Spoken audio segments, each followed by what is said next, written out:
What's good, sports family? Breaking news. Well, when you see this video, it'll be today, but it's yesterday's breaking news. The New England Patriots and Chicago Bears have made a trade, and let's get into it. So, the Bears received Garrett Bradbury, and the Patriots received a 2027 fifth-round pick. So, the Bears get a center that they're pretty much in need, which I'll explain why. And the Patriots get rid of their center, but get a draft pick.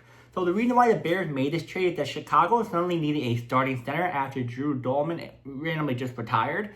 And instead of waiting for free agency or the draft, they quickly traded for Bradbury to stabilize the front offensive line.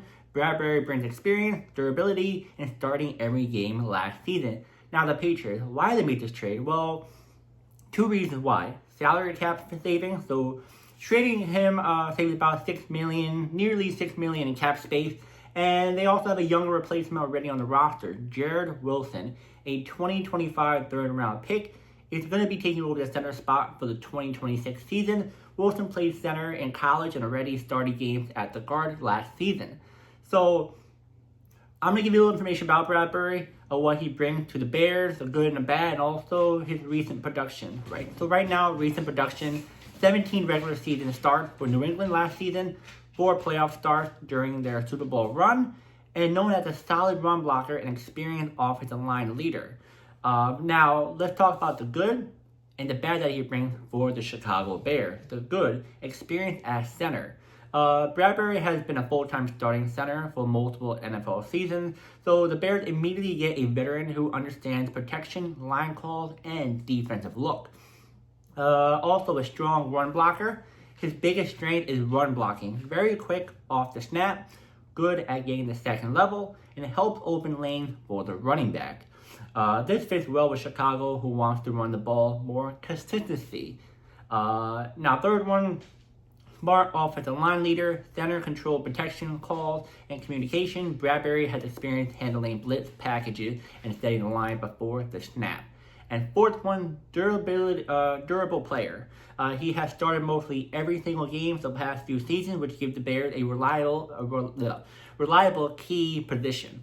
Now, as you know, sometimes it's bad side of some of these players. So the bad one is that pass protection can be inconsistent. He can sometimes struggle against the big, powerful defensive tackles who can push the pocket backward. Second one, size and strength issue. He's more of an athletic center than a power center, which means massive nose tackles can give him a big problem. Third one, not an elite center. He's considered a solid but not top tier. You're getting a stability, not a superstar offensive line. And the fourth one can allow interior pressure. Interior pressure is worst type for quarterbacks, and when Bradbury loses reps, it usually comes straight up the middle. So his best is run blocking, mobility, experience, and weakness is power pass rusher inside. So, yeah, the Patriots, they didn't really need him anymore. They're trying to save about $6 million in cap space. They already have a guy behind him to fill that void. It's fine. The Bears, they have a guy who just retired. They need a center. They don't want to wait because if they wait, they may not even get the guy that they want.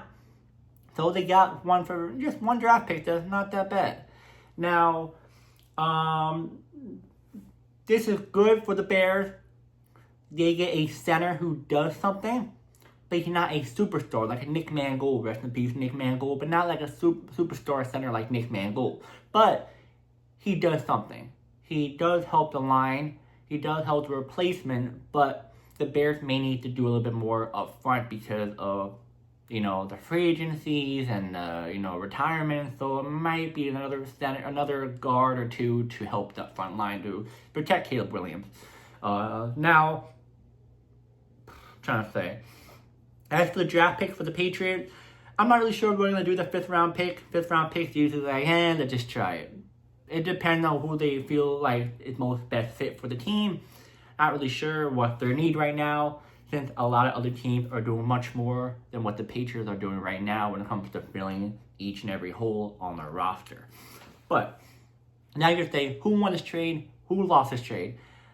I'm going to say both of them. If you guys checked out my YouTube short, I pretty much said both of them because the Patriots, you didn't really need them. You didn't really need him because you already have a guy behind him to fill that void. You save yourself a couple of money. The Bears, you're in need of a center. Yes, you can say maybe the Bears are a little bit too desperate, but he's pretty good. He played every single season. He never really got injured. And I know he's not the flashiest guy there, but he's something for the meantime. He's, 2 more years left of his contract? Not even. So, it's another year or so. So you have something just for now.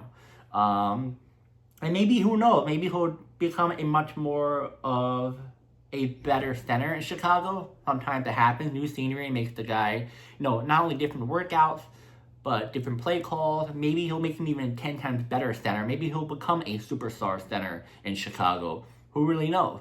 But yeah, both sides won this trade. And yeah, guys, let me know in the comments who won this trade, who lost this trade. Do you like this move? New England's moving on from him, and they have their rookie. Kind of rookie. Well, I guess. No, he played left guard, right guard. But I guess rookie starter center now for the Patriots.